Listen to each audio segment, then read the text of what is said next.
Sveiki, Aļona.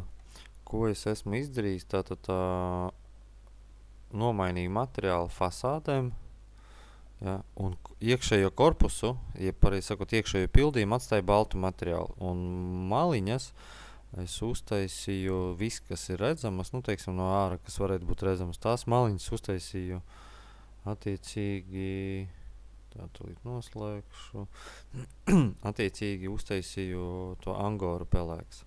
Savukārt, tātad sanāk, ka ārējais korpus šīs te detaļas ir pelēkā krāsā. Viss pildījums iekšā ir balts, lai nesadārdzinātu.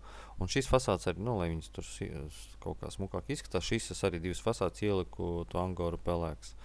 Un šī maliņa, abām šīm plāksnēm priekšējās maliņas, viņas arī būs angoru pelēks, lai nespīd cauri, kad durvis stāvēs, lai viņas vienkārši nespīd cauri šeit, nu, tas baltais. Līdz ar to šeit tūmā pievelkot, viņš būs redzams pelēks, pārējais būs balts. Nu, tad tīri vizuāli, lai viņš izskatītos, lai nevajadzētu sadārdzināt to visu, tad uztaisīt tādu kombinēto materiālu. Aizmugurs ir balts, iekšas visas balts, bet izņemot šīs, jā.